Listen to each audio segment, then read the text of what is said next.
రెండో విడత పంచాయతీ ఎన్నికల కౌంటింగ్ ప్రక్రియపై పూర్తి అప్డేట్స్ మా ప్రతినిధి రవీందర్ నిజామాబాద్ నుంచి లైవ్ లో అందిస్తారు. రవీందర్ చెప్పండి, రెండో విడత పంచాయతీ ఎన్నికల కౌంటింగ్ కి సంబంధించి పూర్తి అప్డేట్స్ ఏంటి?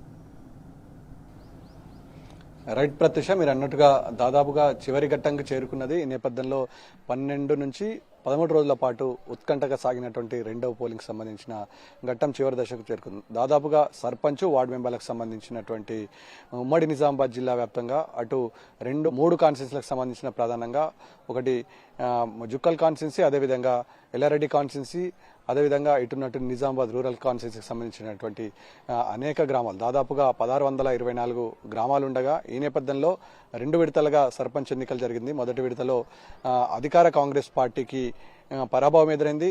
ఆ ఫలితాలు మళ్లీ రిపీట్ అవుతుందనే రాజకీయ విశ్లేషకులు అంటారు. ముఖ్యంగా గ్రామీణ ప్రాంతమైన ఓటర్లు, చైతన్యవంతమైన ఓటర్లు, ముఖ్యంగా ఆనాటి కాలంలో ఉన్న పరిస్థితి ఈనాడున రేవంత్ రెడ్డి ప్రభుత్వం వ్యవహరిస్తున్న తీరు పట్ల గ్రామీణ ప్రాంత యువత, అదేవిధంగా ఉన్నటువంటి రైతులు, మహిళలు ఆగ్రహం వ్యక్తం చేశారు. ఆ ఫలితాలను నిక్షిప్తం చేసి మొదటి విడతల్లో స్పష్టంగా విడుదల చేయడం జరిగింది. ఈ నేపథ్యంలో ఫలితాలు తారుమారయ్యే ప్రమాదం ఉంటుందనే ఆందోళన ఇటు అధికార పార్టీకి సంబంధించినటువంటి నాయకులు, ముఖ్యంగా ఎమ్మెల్యేలు కూడా గందరగోళమైన పరిస్థితిని ఎదుర్కొన్నారు. ఈ నేపథ్యంలో రేవంత్ రెడ్డి మార్కు పెడితే ఓట్లు పడైన ఆలోచనతో జేఏసీ అనే ఒక కొత్త నాటకానికి తెరలేపి ఇవాళ జేఏసీ అనే నాయకులకు కాంగ్రెస్ వేరే ముసుగులు వచ్చేసి ఇవాళ అనేక చోట్ల ప్రచారం చేసిన సందర్భం కూడా స్పష్టంగా కనబడింది. ఈ నేపథ్యంలో వ్యక్తి గ్లామర్ మీద ఎన్నికలు జరిగినా ఖచ్చితంగా కాంగ్రెస్ పార్టీ మద్దతు ఉంటుంది కాబట్టి కాంగ్రెస్ కు సంబంధించినటువంటి నాయకులు కండువాలు ఇవాళ విచిత్రమైన పరిస్థితి. కాంగ్రెస్ అనే పేరు చెప్పినా రేవంత్ రెడ్డి ముఖ్యమంత్రి పేరు చెప్తే